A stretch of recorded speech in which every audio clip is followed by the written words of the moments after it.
Carlos Carrillo, ¿qué fue lo que pasó?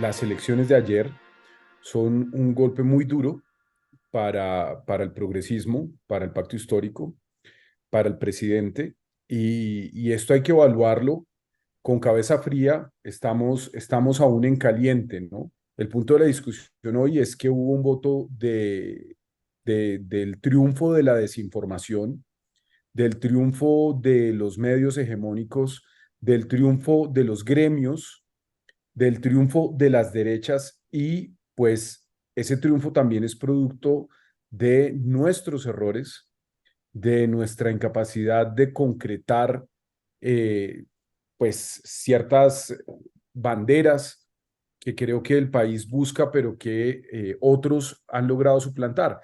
Y aquí quiero decir que, por ejemplo, ¿quién es una gran triunfadora en las elecciones de ayer? Claudia López. Claudia López en Bogotá hizo el 1-2. Entonces, pues lo que pasó fue que recibimos una derrota dura en casi todo el territorio nacional. Pues yo diría que es una derrota que era quizás no completamente evitable, porque la política es así, a veces se gana, a veces se pierde, pero sí creo que hay ciertas cosas que no deberían haber salido tan mal. Haciendo autocrítica ahora mismo, Carlos Carrillo, ¿cuáles fueron los errores más importantes que cometimos para ese resultado electoral tan desastroso? Antes de dar una opinión, es importante ver cuáles fueron los resultados. Carlos Fernando Galán prácticamente llegó al 1,5 millones de votos, obtuvo 49,2%, y es importante recordar una cosa. Acababan de cambiar la constitución para que en Bogotá hubiera segunda vuelta, promovido por las derechas. ¿Por qué promovieron ese cambio? Porque Bogotá, que es un bastión del pensamiento más libre, más democrático, donde hay una discusión democrática más profunda, pues había elegido una seguidilla de alcaldes o bien de izquierda o bien de outsiders externos, digamos, a la política tradicional. Había sido muy difícil para la política tradicional ganar en Bogotá. Entonces siempre necesitaban a alguien que al menos se disfrazara de ser diferente. El mismo Peñalosa es un ejemplo de eso. Peñalosa, si bien es un alcalde gremial, un alcalde, pues eso lo hemos dicho muchas veces, es en el momento de hacerse elegir, se vende como un gerente, como una persona que no es Mm. política, que es un empresario exitoso y bueno, esto y lo otro. Y se cambia la constitución para blindar que la izquierda no pueda acceder al poder por la segunda vuelta, porque siempre las izquierdas habían ganado con alrededor del 30%. Entonces, en una segunda vuelta, pues es lógico que se van a unir todos contra, por ejemplo, habría pasado en el 2011 en el caso de Petro, habría pasado con Claudia López en el 2019 sin duda alguna, y resulta que ni siquiera se necesitó la segunda vuelta, porque esta vez el establecimiento ganó por varias razones. Queda de segundo Juan Daniel Oviedo con 614,000 votos. Queda de tercero Gustavo Bolívar con 18,71%, 571,000 votos. Y el resto de los candidatos desaparecieron. Son irrelevantes. Rodrigo Lara no llegó a los 70,000 votos. Diego Molano tampoco. Jorge Enrique Robledo, pues después de ser una figura nacional, una figura con una proyección como la que tuvo, pues recibe un voto castigo descomunal, así él salga a celebrar, y esto es muy mezquino, ¿no? Salen a celebrar que fue derrotado Petro, es lo Ah, que salen a celebrar, incluso sacando el 1% son tan cínicos que salen a celebrar lo que ellos llaman una derrota Petro. Entonces, lo que pasó aquí es que todos los candidatos terminaron invisibilizados y solamente la elección se dio entre tres, que fueron Carlos Fernando Galán, Juan Daniel Oviedo y Gustavo Bolívar. Yo estoy seguro, o sea, es que esto es tangible. Carlos Fernando Galán no es un candidato de derecha dura. De hecho, pues ha sido pública su diferencia con Álvaro Uribe. Álvaro Uribe no quiere a Carlos Fernando Galán. Ahí hay unas rupturas profundas que tienen que ver con el pasado de Álvaro Uribe, con, pues bueno, con la lucha que el padre de Carlos Fernando Galán dio contra las estructuras mafiosas del narcotráfico que han tenido una evidente cercanía con el proyecto político de Álvaro Uribe. Y también le hizo un Entonces, debate por la recalificación de los terrenos de los hijos en Mosquera, acuérdate. claro que sí, claro que sí. Todo el tema del volteo de tierras en Cundinamarca, donde estuvieron metidos sus hijos. Carlos Fernando Galán es un candidato que no gusta demasiado en la derecha dura, pero es clarísimo que por miedo a un triunfo de Gustavo Bolívar, la derecha dura en primera vuelta se va hacia Carlos Fernando Galán. Ese 49% es una suma de una clase media eh, cansada, de cierta manera insatisfecha con todo, insatisfecha con Claudia, insatisfecha con el gobierno nacional, insatisfecha con muchas cosas, que decide votar por una apuesta, sí, tibia, por una apuesta que no es ni chicha ni limonada, pero que da confianza. Es como, es mejor el malo conocido que el bueno por conocer. Carlos Fernando Galán ha sido candidato 3 veces, es una persona reconocida, venía de sacar una votación importante hace 4 años, pero no tenía la votación de la derecha dura. Si tú recuerdas, Pablo, pues la derecha dura hace 4 años se quedó con Miguel Uribe y era una votación significativa, que es la que permite que no haya segunda vuelta. Es una votación, así como la izquierda dura está alrededor del 18%, la derecha dura también está alrededor del 18%. Así es como funcionan las sociedades. Generalmente hay un bloque muy ideologizado en la izquierda, muy duro, que no se mueve, y también hay un bloque muy ideologizado en la derecha que también es muy duro y no se mueve. Y ese bloque de la derecha, evidentemente, se fue con Carlos Fernando Galán y eso es lo que le permite ganar en primera vuelta. Yo creo que mucha gente no sabía de la segunda vuelta. La masa en Bogotá se iba a enterar de que había segunda vuelta en el momento en que la hubiera, porque lo que uno ve también, y esto pues es una constante en Colombia, es un profundo analfabetismo político, el descrédito de la clase política.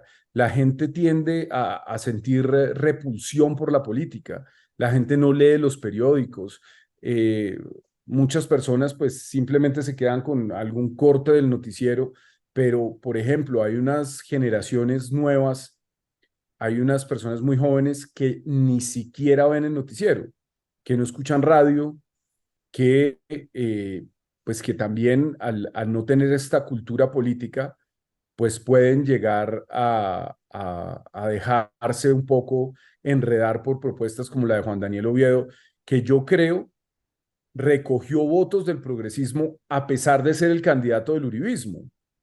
Eso es un fenómeno que también hay que analizar con cuidado porque tiene que ver con las estrategias políticas, con la comunicación, con la naturaleza histriónica misma del candidato. Bueno, muchas cosas, pero yo creo que sí el voto útil se desplazó, el voto útil de derecha se desplazó a Carlos Fernando Galán, a Carlos Fernando Galán sin esperar a que hubiera una segunda vuelta. Oye, Vargas Lleras debe estar feliz, ¿no? Está muy feliz, ya trinó, Ah, sí, ganó. dijo, ganamos. Sí, sí, claro, sí, está muy feliz, por supuesto, aunque en el Consejo a Cambio Radical le fue bastante mal. Mm, Solamente logran meter un concejal, ya. lo cual también creo que debemos analizarlo. Oye, el pacto histórico, ¿cuántos concejales metió? El pacto histórico, hay que esperar los escrutinios. Este resultado es el resultado del preconteo y ese resultado puede cambiar, pero el pacto histórico se quedaría con 7 concejales en este momento, lo cual, pues ni siquiera la votación no creció. Lo que sucede generalmente es que año a año las votaciones van aumentando, no solamente porque aumenta la población, sino porque aumenta la participación. Colombia es un país donde el voto no es obligatorio, es un país con una abstención que generalmente supera incluso el Mm. 50%, pero Bogotá por lo general tiene una participación más alta que las del resto del país y tiende a aumentar. Lo que pasó en estas elecciones es que, por el contrario, la participación se redujo. Se redujo, o sea, había algo así como 200, 300 mil nuevos votantes autorizados para participar en estas nuevas elecciones y en el caso del alcalde se redujo en cerca de 100.000 votantes, tenemos 100.000 votantes menos, la abstención fue del 48% prácticamente, y en el Consejo aún mayor, en el Consejo la abstención estuvo por encima del 50% y no llegó a los 3 millones de votos la, en general las votaciones al Consejo. Entonces, eso también creo que es un fenómeno que hay que analizar, ¿no? Pero 50% de abstención en Bogotá, Carlos, eso no es gravísimo, porque si fuera el 50% de abstención, por ejemplo, en territorios nacionales donde la gente tiene mucha dificultad para transportarse o lo que sea, es como más entendible, pero en Bogotá, 50% de abstención, es que la gente está muy mamada de la política, ¿no? Así es, la gente no cree en la política. No hubo tampoco una candidatura que entusiasmara, eso hay que decirlo. La candidatura de Carlos Fernando Galán, pues no generó pasiones, no generó entusiasmo. La candidatura que generó un poco ese, que se quedó con el espacio del antipolítico, de la novedad, fue la de Juan Daniel Oviedo. Pues estuvo muy lejos de ser lo que fue Petro en su momento, que generó una enorme esperanza y pues que lo llevó a ganar, o lo que fue Antanas Mocus, con quien por más diferencias ideológicas que yo tenga, pues tuvo unos triunfos muy legítimos y muy importantes. Oye, ¿y la de Bolívar qué? ¿Por qué no generó más entusiasmo? ¿Empezó muy tarde la campaña o cuál fue el problema? Yo quiero empezar, Pablo, por agradecerle a Gustavo Bolívar el papel que hizo. Tú sabes que yo fui candidato, yo fui candidato a la alcaldía, yo tenía toda la intención de hacerlo y me lo tomé muy en serio. Y me lo tomé muy en Carlos, serio. y vuelvo y repito, para mí tú habrías sido el mejor alcalde de Bogotá, de todos los posibles candidatos. Vuelvo y te lo repito, y espero que esto te sirva para coger ánimo para las próximas, que de aquí en adelante toda la pedagogía que podamos hacer y todo lo que podamos construir para que tengamos un gobierno progresista en Bogotá, pues sea a partir de esta derrota apabullante y de todos los errores aprenderemos. Pero yo te quiero decir que para mí tú eres un valor y para muchísimos bogotanos y eres con diferencia uno de los concejales más brillantes que ha pasado por allí. Y no es solamente por toda la labor que has hecho en el mismo consejo, sino porque es que tú has intentado hacer una labor pedagógica que pocos concejales han hecho. Y eso ha mostrado una transparencia y ha mostrado un saber hacer que sinceramente yo creo que tú tienes una hinchada bastante importante. Muchas gracias, Pablo. Pues la verdad es que mi candidatura fue bien recibida y pues el trabajo que hicimos de una construcción programática, de un diagnóstico de ciudad, pues era algo que yo creo que valía la pena entregarle a la ciudadanía y que fueran los ciudadanos los que decidieran. Pero eso no se pudo hacer por las dinámicas internas de la coalición y sobre todo de mi partido del Polo Democrático. Hubo un saboteo permanente a la campaña, de cierta manera, pues no querían dejarme jugar y punto. Mm. Y eso no es justo, pero pues este ya no es el momento de volver sobre eso. El punto es que nosotros, por ejemplo, teniendo todas las personerías jurídicas que tenemos teniendo la oportunidad de tener distintos candidatos, de un escenario de segunda vuelta, pues la decisión que se toma, y esta es mi interpretación personal, es primero convertir las elecciones en un plebiscito sobre el gobierno de Gustavo Petro. Esa es una decisión que toma el pacto histórico. Es cerramos la lista a pesar de los enormes problemas que hubo en su conformación. Yo no voy a repetir otra vez aquí esa triste historia porque fue muy triste, fue muy dolorosa, generó unas rupturas profundas dentro de las organizaciones políticas y terminó siendo una imposición que, por ejemplo, nos impide acceder a votaciones de opinión que no están directamente relacionadas con el proyecto nacional del presidente. Y te doy un ejemplo, Pablo. El Fuchi, que era un candidato de la lista de Rodrigo Lara, del sector de los moteros, de los Street Brothers algo, no recuerdo exactamente cuál es el nombre del colectivo, pues sacó la votación más grande en la historia del Consejo de Bogotá. Está alrededor de los 70.000 votos, solamente haciendo campaña por redes y en un nicho específico de los motociclistas.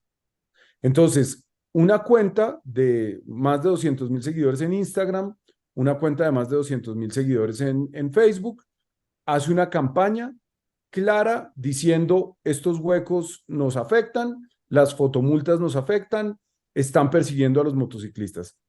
Y salen 70.000 votos que ahí habrá voto de izquierda, ahí habrá voto de derecha, ahí habrá voto despolitizado, ahí hay voto indignado, ahí hay voto de rabia, ahí hay lo que quieran, pero son 70 Moteros, de moteros. espectacular. Eso solo lo permite la lista abierta. Lo que pasa con JP, que es un desastre, o sea, ese señor JP es, a mí me parece vulgar, me parece peligroso, me Sí, parece es lo que una quiera, estafa ese hombre. pero se mete 150.000 votos, de hecho muchos nuestros, porque en su elección pasada nos quitó votos a nosotros, porque la lista abierta lo permite. Este mecanismo de lista cerrada, para lo único que puede funcionar es para fortalecer un partido, y aquí no hay partido. Entonces, si nosotros no convertimos el pacto histórico en un partido político, y eso implica desmontar las 14 personerías, tener una sola personería, un solo comité de ética, un solo ejecutivo nacional elegido por voto popular.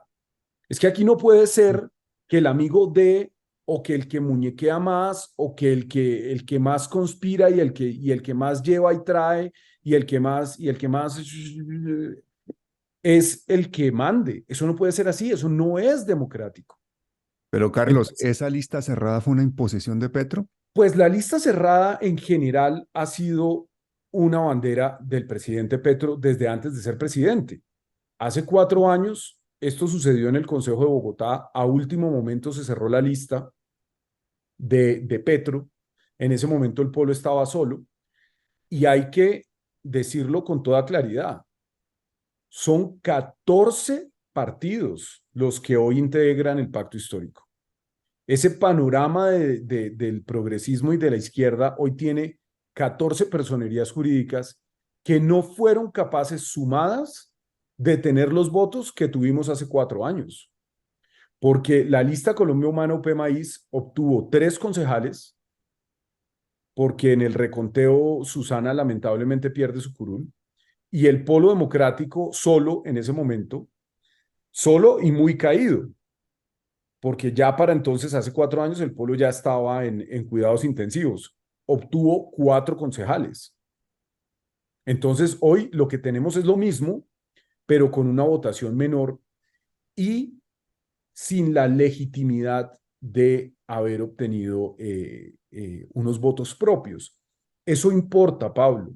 O sea, el motero, este señor, espérame un segundo, busco el nombre porque no quiero llamarlo por su... Pero ese es un mensaje excelente del poder que pueden tener las redes sociales al momento de transcribirse en votos, ¿no? Para un outsider.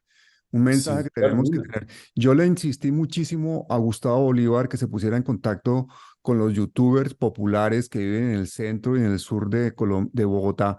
Concretamente, ahí hay gente que tiene 300.000, 200.000, incluso más suscriptores y esa gente podría haber movilizado un voto, pero yo creo que la campaña de Gustavo, sinceramente yo pienso que empezó tarde, tenía que haber empezado antes y manejar muchísimo más las redes sociales, siendo él además una persona que como él es ya un influencer, él tiene una cantidad importantísima de seguidores, siguió una Sí, estrategia, me parece bastante tradicional y en poco tiempo. Yo quisiera que tú también hicieras un poquito de autocrítica respecto a eso, porque tú viviste la campaña de Bolívar muy desde dentro y de esto podemos aprender todos. No se trata de que a caerle al árbol caído, porque ahí caímos todos, pero sí de que aprendamos qué podemos hacer diferente. Sí, el Fuchi, es que se refiere a sí mismo como el Fuchi, pero a mí me da un poco de pena llamarlo por su apodo. Se llama Julián Forero. Yo no sé si Julián Forero es de este lado, es otro JP o es un tipo progresista o no lo es, lo que sea, no lo sé y lo vamos a saber de acuerdo a su desempeño en el Consejo. Lo cierto es que consiguió que 70.000 personas en Bogotá votaran por él al Consejo sin tener ningún tipo de estructura, sin tener plata, lo hizo a punta de redes sociales. Aquí hubo tres grandes votaciones de opinión, cuatro con el segundo de Lara que entró, que es TikToker. Hubo cuatro votaciones importantes de opinión. La de Julián Triana, edil de Fontibón, que estuvo con Carlos Fernando Galán, y pues que es del ala claudista también del Partido Verde. Daniel Briceño, pues que es radicalmente de derechas, y que son líderes de opinión reconocidos a nivel nacional. Y este señor Julián Forero prácticamente los duplicó. Le sacó una ventaja gigantesca a punta de redes sociales y a punta de organización de base. Esto es Pero una cosa porque, entre bien otras importante. cosas, el nicho que maneja el Fuchi me parece que es un nicho muy cohesionado, ¿no? El de los moteros. Hay un espíritu bastante cohesionado porque no me digas que teniendo un nicho tan determinado, aunque hay muchísimas motos en Bogotá, se consiguen 70.000 votos así. No es el primer motero que lo intenta. O sea, eso hay que analizarlo porque ya varias veces lo habían intentado Mm. porque sí, hay distintos motoclubes en Bogotá, pero entre ellos no hay una coordinación política tampoco. Lo que logra el Fuchi, pues Julián Forero, es llevar a todos los que se identifican como moteros en Bogotá a votar por él. Y eso solamente lo puede hacer una lista abierta. Eso solo lo puede hacer una lista abierta. Y nosotros aquí tenemos que ver que la realidad de la democracia contemporánea, con el alcance que tienen las redes, con la naturaleza política misma de la sociedad en Colombia, pues no necesariamente es la mejor idea tener un bloque monolítico impuesto donde le dicen a la gente, si usted es de izquierda, la única opción que tiene es votar pacto. ¿Y por quién estoy votando? No sé, ni Muy siquiera sé por quién terrible, estoy sí. votando. Voy a ser muy sincero, uno siempre que se lanza a algo aspira a ganar, si no, no se lanza, pero hay momentos en la política en los que no es tan factible ganar.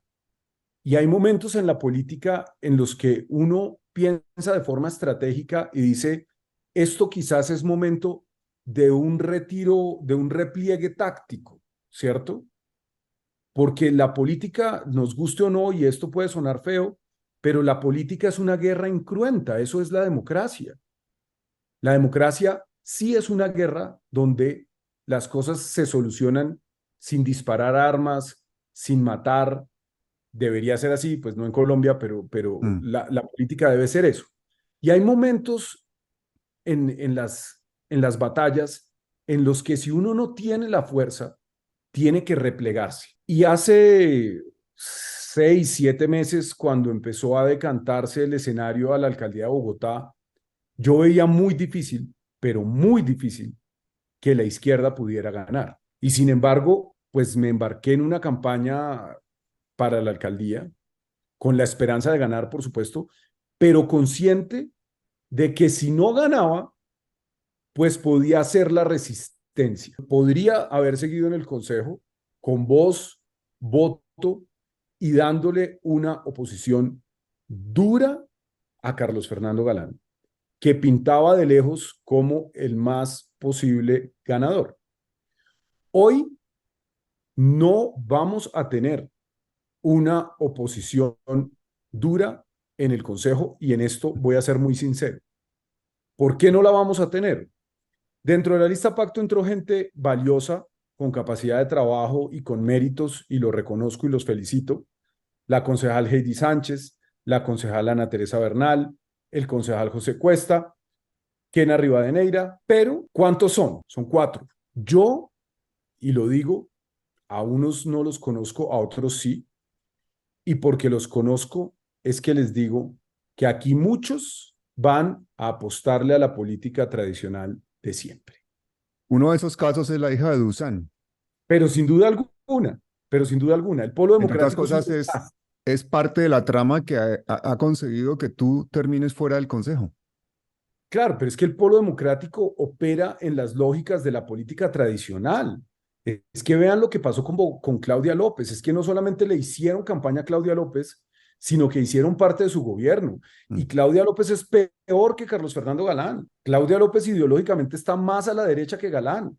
Entonces, si ellos encontraron un camino para seguir posando de izquierda y ser parte del gobierno de Claudia López, pues también van a encontrar ese camino para ser parte del gobierno de Carlos Fernando Galán. El día que les pongan una subdirección encima de la mesa se van a arrodillar. Eso es lo que va a pasar. Entonces, yo estaba viendo los números, Pablo, esto es escandaloso. Carlos Fernando Galán se queda con una bancada propia de 8 concejales que todos Mm. le deben la curul. O sea, son suyos, él los metió, hacen parte de su proyecto político. 6 liberales que son suyos, porque el Partido Liberal será el partido de gobierno. O sea, el Partido Liberal le hizo más campaña de lo que le hizo su propio partido Nuevo Liberalismo, son lo mismo. Y en el Partido Verde, que también mete 8 concejales, que es la bancada más grande, todo a punta de máquina, todos los concejales del Partido Verde son oficialistas, son del claudismo. Entonces, aquí estamos hablando de que solamente ahí Carlos Fernando Galán tiene 22 concejales, sin haber movido un dedo. O sea, Cambio Radical lo va a traer. A los cristianos los va a traer. El conservador se quemó, pero el Emel, que es cristiano, lo va a traer.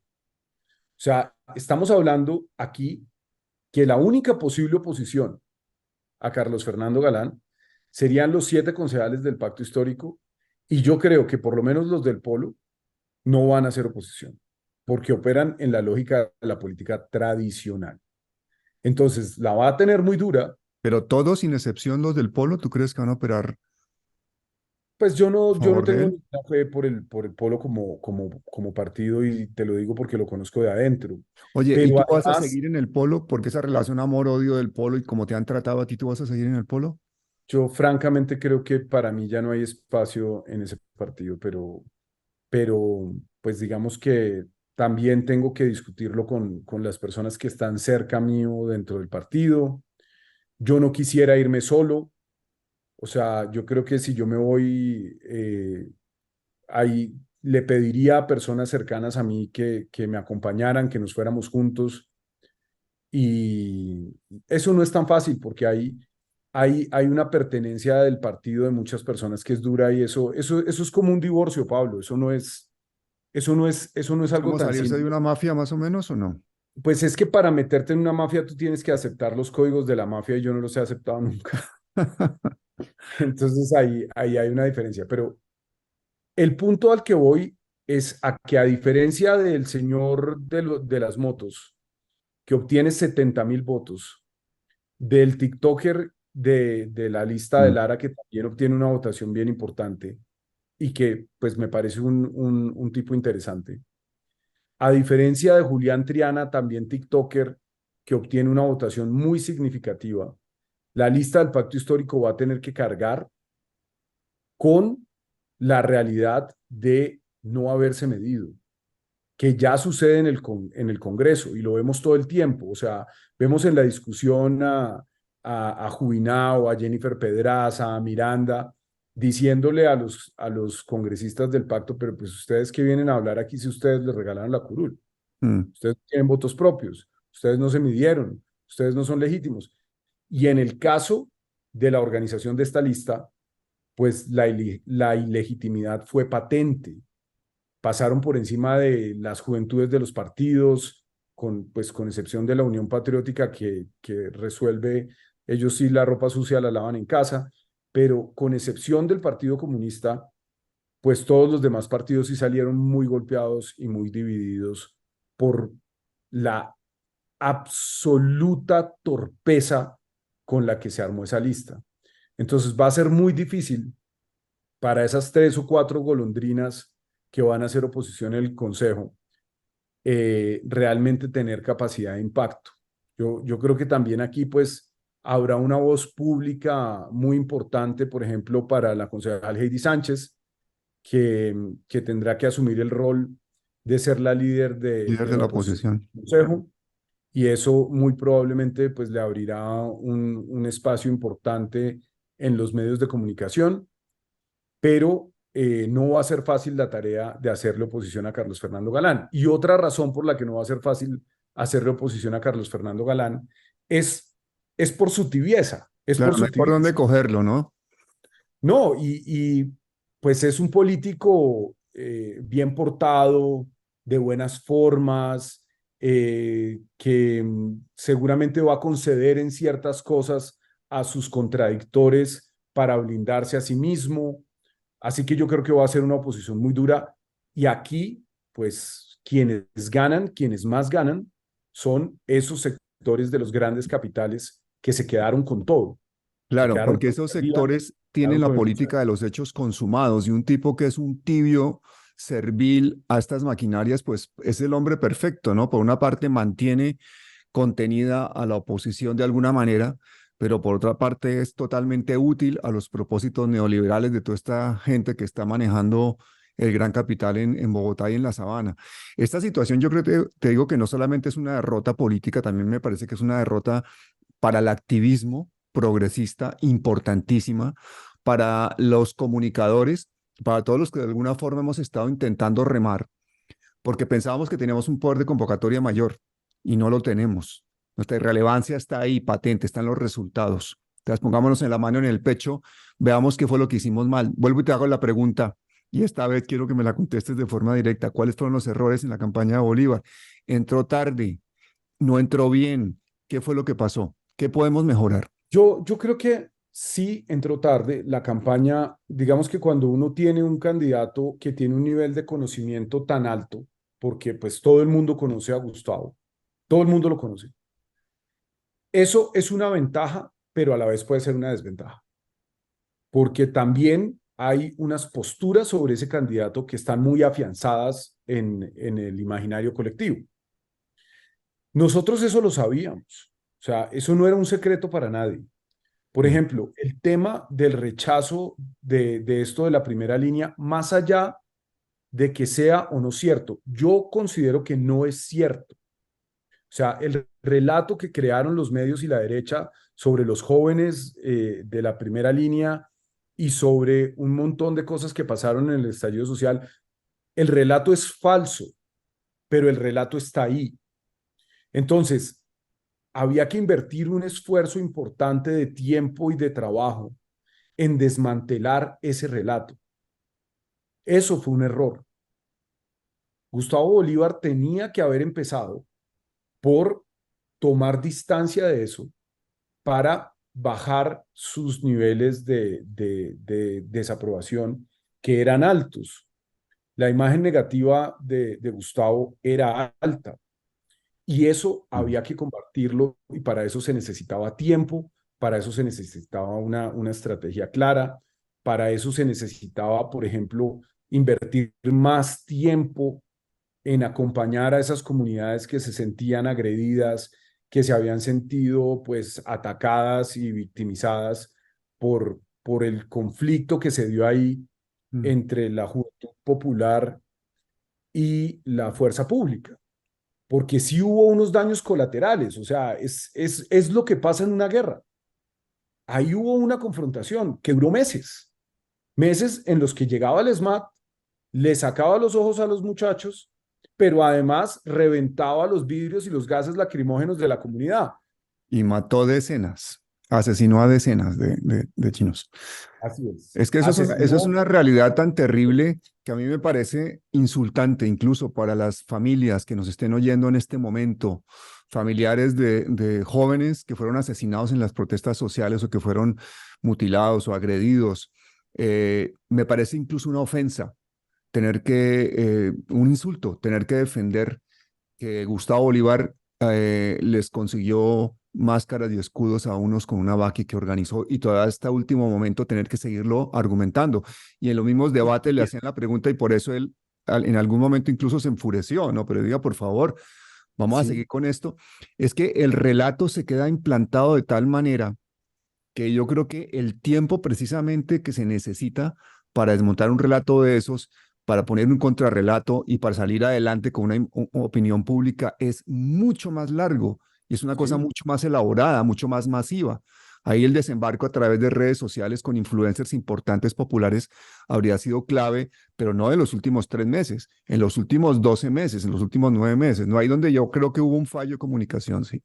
sí, sí, no, de acuerdo. Es que nosotros estamos de acuerdo, Pablo, estamos de acuerdo con que lo que pasó fue muy grave, pero el relato que le queda a muchos es que a ellos les destruyeron sus conjuntos residenciales, los gasearon, los no sé qué, por culpa de algo que era una nueva guerrilla. Sí. Ese es el relato que la derecha implantó, que Mm. es absolutamente falso, pero estaba ahí implantado. Y el deber de nosotros en la campaña, pues era montar un relato más cercano a la realidad y más justo con los muchachos que fueron asesinados y con las personas que lo sufrieron. Pero eso no se hizo, eso Bueno. no se hizo. Ese punto Y está claro. Entró tarde y no no, hubo tiempo suficiente para contrarrestar el relato que lo estigmatizaba con el tema de la primera línea. ¿Qué otros defectos o qué otros problemas de campaña hubo? hubo una evidente falta de recursos económicos. La campaña no tuvo recursos económicos y eso pues es una decisión de Gustavo que a mí me parece muy valiente, pero pues también hay momentos en la política en que hay que ser un poco más pragmático. Entonces, Gustavo no recibió donaciones en general, recibió muy pocos aportes de contadas personas y una campaña para buscar 1,5 millones de votos, pues es una campaña que necesita un despliegue logístico importante que no se puede, que solamente se puede pagar con dinero, publicidad, Claro. cuñas, material publicitario físico, equipos de gente en las calles, Lo que bueno, le sobraba a Galán. lo que le sobraba a Galán y a Oviedo, y lo que le sobró a Claudia, y lo que le sobró a Peñalosa, y lo que también tuvo Petro en las presidenciales. O sea, es que hay cosas de la campaña que cuestan dinero. Entonces, tener la campaña desfinanciada hasta último momento, pues es una cosa que nos costó. Y yo aplaudo la entereza y digamos que la moralidad de Gustavo de ser tan cuidadoso con los aportes, pero también hay gente que aporta sin querer algo a cambio. O sea, hay sectores que pueden aportar una campaña sin esperar recibir Mm. contratos o sin esperar recibir nada a cambio. Entonces creo que eso fue un error, pero hay una cosa, y aquí nuevamente volvemos al tema de la lista cerrada. Pablo, Carlos Fernando Galán tenía con él yo creo casi 30 concejales, casi, en la campaña. Y entre unos, no sé, quizás incluso cientos de candidatos al consejo, en las listas abiertas de los distintos partidos, del verde, del liberal, del nuevo liberalismo, del partido conservador, de los cristianos, o sea, todos estaban con él. Y cada uno de esos candidatos al consejo tenía a su vez un número no menor a 5, 6, 10, 20 candidatos a ediles. Entonces, cada una de esas campañas, desde el edil en Tunjuelito hasta el concejal de 40.000 votos en Bogotá, cada una de esas campañas, pues estaba repartiendo una publicidad donde estaba la cara de Galán mm, y donde estaba la apuesta de Galán y donde le decían a la gente, Galán es candidato, Galán, vote por Galán este día, vote, vote, vote, vote, vote. Eso va sumando y eso se convierte en un ejército de gente haciéndole campaña a Galán. Mientras nosotros, pues teníamos una lista cerrada, rota, de mayoritariamente personas sin mayor potencial electoral y unas listas a las JAL también cerradas en unas dinámicas muy parecidas. Un candidato al consejo invierte dinero en su campaña, propio, si no consigue donaciones, propio. Y estamos hablando de que es que es una elección grande. Un candidato al consejo puede pedir un préstamo por 80 o 100 millones de pesos y metérselos a la campaña. Una persona decente, una mm. persona sin corrupción, sin maquinarias, pide un préstamo, vende el carro, o sea, asume riesgos propios para darle esos aportes a la campaña. Aquí eso claramente no pasó. Y nosotros teníamos, Pablo, cientos de candidatos, cientos. Mm. En la Colombia Humana había más de 100 candidatos de personas que se inscribieron para ser candidatos al Consejo. Más de 100. En el Polo Democrático había más de 30 candidatos que estaban dispuestos a hacer campaña de verdad y no se les permitió. Claro, con la lista cerrada quedaron todos absolutamente excluidos, pero encima yo creo que muchos resentidos, ¿no? Porque es frustrante Pues, para una persona que tenga una proyección política importante ver cómo le pasan por delante al amigo de no sé quién. Y eso es un por fenómeno que ya supuesto, causa una fragmentación que yo creo que es irresoluble muchas veces, ¿no? por supuesto. Y entonces, claro, al final, pues la gente termina votando Oye, y Carlos, ¿y es verdad que senadores y congresistas del Pacto Histórico tampoco apoyaron la campaña de Bolívar? en términos generales, y esta es mi opinión, y pues bueno, no maten al mensajero, ¿no? Pues, o sea, es como, te doy una Tranquilo opinión, que aquí no nos está oyendo nadie. solamente unos cuantos cientos de miles de personas. Eh, yo siento que las cúpulas de los partidos sí dejaron morir a Gustavo Bolívar, porque es una relación unidireccional.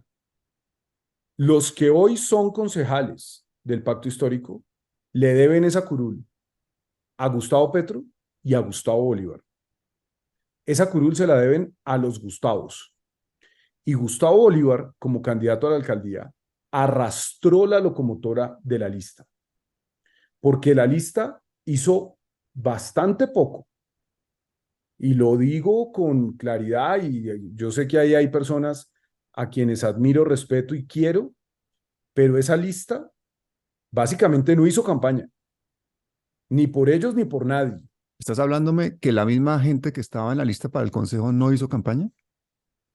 Iban, se tomaban la foto, o sea, es una campaña que no tiene punto de comparación a la campaña que hicieron los otros, Mm. a la campaña que hizo Julián Triana, a la campaña que hizo el Fuchi, a la campaña que hicieron los oficialistas, porque Pero es la eso ¿por realidad qué? Porque como ya estaban en la, o estaban o no estaban, porque era la o lista están cerrada, entonces no les importaba, ¿o por qué? exacto.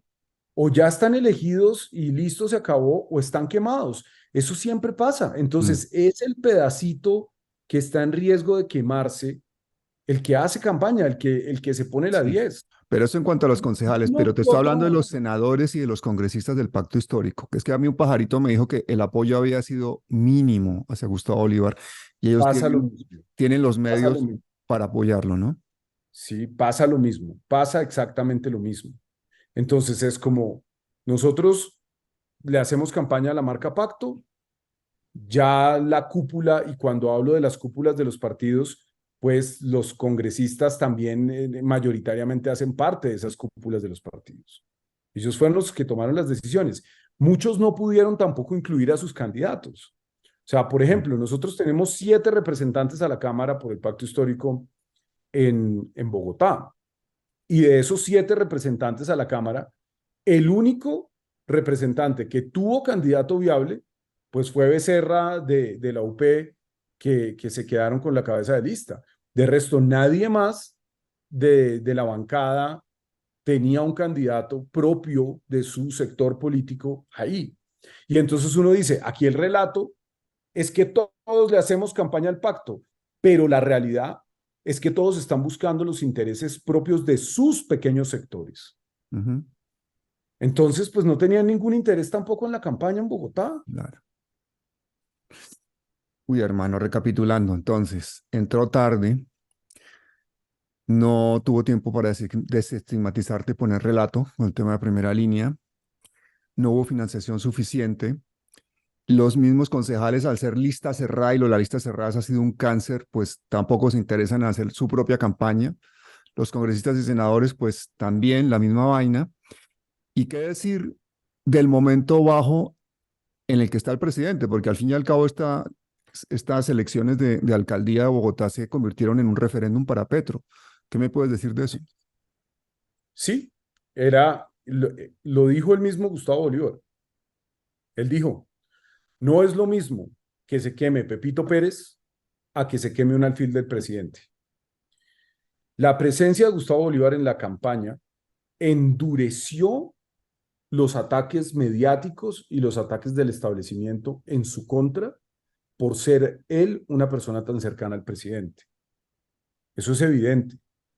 Pegarle a Gustavo Bolívar es como pegarle al presidente y lo veíamos en los debates.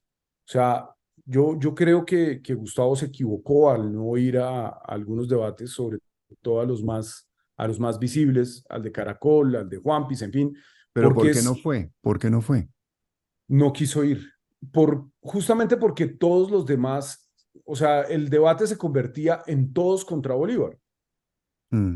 Y pues bueno, la decisión de él fue no ir. Yo creo que no es una decisión acertada porque al contrario lo que podía hacer era aprovechar ese todos contra Bolívar para brillar, ¿cierto? Claro, yo soy David contra Goliat.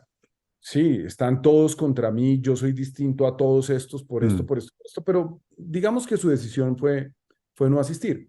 Entonces, Pero es que también te digo que a veces se nos olvidan los factores psicológicos individuales de cada candidato y tiene que ser muy duro aguantar una presión de esas por todas partes durante tanto tiempo, más una sí, persona como él, que yo creo que él no es un político de estos de raza, ni nunca ha sido una persona que haya estado metido en la política con un ánimo de lucro, con un ánimo de trepar, es una persona que ha alcanzado el éxito, desembarca en la política por ayudar a Petro, se ve involucrado en todo esto y de alguna forma yo creo que él le dan la misión de la alcaldía de Bogotá y él asume esa misión, pero realmente la psicología de Gustavo Bolívar sigue siendo la de un outsider. Acuérdate que él es del Senado, nos retransmitía las cosas que pasaban y ese gran cariño y esa empatía que se tenía por Gustavo Bolívar, porque la imagen de Gustavo Bolívar es que ese es uno de los nuestros que se ha metido en ese mundo de corrupción de la política y nos está contando lo que está pasando.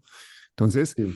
esa imagen la tendría que haber explotado mucho más, pero también lo hace a él más frágil, ¿no? Psicológicamente, para aguantar todas estas embestidas, todos estos debates, todas estas vainas. Pues sí, y el costo personal que se paga en la política es muy alto, pero esos ataques de los grandes medios, esos ataques de toda la política tradicional contra él, pues quizás no habrían sido de la misma naturaleza si quien hubiera sido el candidato no representara con total sintonía al gobierno nacional. Mm. Eso también era evidente. O sea, para Gustavo Bolívar es imposible tomar distancia del gobierno nacional porque es que nadie le va a creer. O sea, él en algunos puntos intentó decir que si bien él era petrista, pues tenía ciertas discrepancias y ciertas discusiones con el presidente, pero pues eso nadie se lo No, y creyó. las ha tenido. Él ha sido crítico a muchas cosas del pacto histórico, eso está claro, Pues pero para empezar la en el entrada al imaginario santismo, colectivo, Bolívar igual Petro. Bolívar igual Petro. Y pues lo que tenemos hoy es un resultado muy similar al que obtuvo el Polo en el 2015 con Clara López, que es el 18% de la votación. que es la izquierda dura, es la izquierda dura. Somos los que votamos por Gustavo, pues somos las personas que realmente creemos firmemente en las ideas del progresismo, que creemos en la agenda de cambio del presidente, pero con ese 18% no se podía ganar. Pero fíjate una cosa, tú has dicho los que votamos por Gustavo, tú votaste por Gustavo, pero tú trinaste que tú no votabas por el Consejo porque no estabas de acuerdo con esa lista del pacto histórico. Y yo creo que también muchísima gente que tampoco está de acuerdo con esa falta de democracia al interior del pacto histórico también castigó a Bolívar de alguna manera.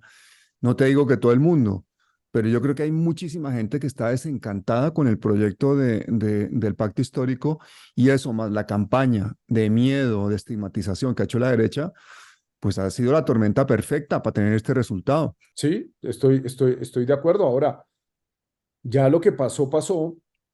Y yo sí aprovecho, Pablo, porque pues además yo sé que muchas de las personas que ven este espacio son afines a nuestro proyecto político. Yo sí hago un llamado para que tomemos esto en serio y pensemos de verdad en la integración de las personerías jurídicas. Es que si el pacto no se convierte en un partido, si no tiene un comité de ética, si no tiene democracia interna, pues lo que va a pasar es que en el 26 la desbarrancada va a ser peor de lo que fue esta vez. Claro, claro. Pues yo te agradezco muchísimo, Carlos. De verdad que en estos momentos difíciles, con plena resaca electoral, allá con lo temprano que es, no te ha dado tiempo ni de desayunar, pero hayas tenido pues esta claridad y iluminarnos a todos un poquito porque confirmamos estos errores precisamente para intentar no volverlos a cometer.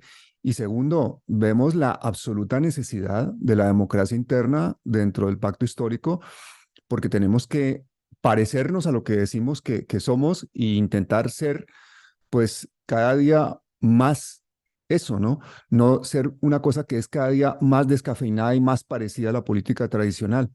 Entonces, yo creo que una figura como tú, como Carolina Corcho, como tantos otros que tienen esos conceptos tan claros, yo creo que son los que van a marcar el ritmo del progresismo en Colombia de aquí en adelante. ¿Cuál es finalmente la última pregunta? ¿Cuál es el paso a seguir? ¿Cómo vamos a resistir? Porque se nos viene una alcaldía durísima, unos 3 años finales de Petro durísimos. ¿Cuál va a ser la estrategia? ¿Qué nos propones? ¿Qué hacemos? Bueno, yo creo una cosa y pues esto, insisto nuevamente, estamos en caliente, entonces las pasiones pueden estar muy exacerbadas. Yo creo que un escenario de Carlos Fernando Galán en la alcaldía no es peor que un escenario de Claudia López en la alcaldía. Ah, desde luego que no. Claudia López es peor que Carlos Fernando Galán. Es peor y eso está demostrado. O sea, juega más sucio, tiene muchos menos escrúpulos, es más antidemocrática y es incluso más de derechas que el mismo Carlos Fernando Galán. Entonces, yo creo, y pues digamos que esto es una postura optimista, que por beneficio propio, por beneficio político propio, Carlos Fernando Galán podría trabajar con el gobierno nacional de una manera relativamente articulada en ciertas cosas. Hay otras en las que no se va a poder, pero yo espero que en temas de grandes proyectos de infraestructura, de las soluciones al transporte masivo, de las soluciones a las salidas de Bogotá, de las soluciones que también hay que crear para los vehículos individuales y para la carga, se logre un trabajo conjunto entre el gobierno nacional y la alcaldía de Carlos Fernando Galán. Definitivo. Y es a lo que hay que apostarle en este momento, porque pues ya Galán es el alcalde, va a ser alcalde por 4 años y el presidente va a ser presidente por 3 años. Entonces, tener un choque como el que se ha tenido con Claudia López es un problema para la ciudad. No es un problema para ninguno de los dos actores políticos, es un problema para Bogotá. Bueno, Galán que sepa que le vamos a tener un ojo, pero muy encima a todo lo Sí. que hagan. Somos la oposición y vamos a demostrar para qué sirve Y la oposición. No es el momento de demostrar de lo que estamos hechos, toda la gente que nos está oyendo, que está descorazonada, toda la gente progresista, los yes. que están sorprendidos con ese 48% que no salió a votar, toda esta gente que no esperaba estos resultados, saben que este es el momento de demostrar de lo que estamos hechos. Y gente como tú, Carlos, yo creo que es la que tiene que estar liderando ideológicamente y programáticamente lo que va a ser la resistencia en estos próximos años. Te agradezco muchísimo, de verdad, el tiempo y Gracias, las Pablo. ideas. Pues sí, es un momento de resistir. Y una cosa, si yo, si estuviera en mi criterio decidir cuál es el camino es la oposición. Las diferencias políticas son muy grandes con Carlos Fernando Galán. O sea, nosotros debemos ser oposición y que no vaya a salir por ahí algún pajarito a decir, algún pajarito de Usán a decir que es que debemos hacer oposición constructiva o independencia. No, nosotros debemos, el pacto debe ser un partido de oposición al gobierno de Carlos Fernando Galán. Vamos a mantener un ojo muy abierto sobre la concejal Dusan del Pacto Histórico. Carlos Carrillo, muchísimas gracias y hasta siempre. Cuídate. Gracias, Pablo. Un abrazo.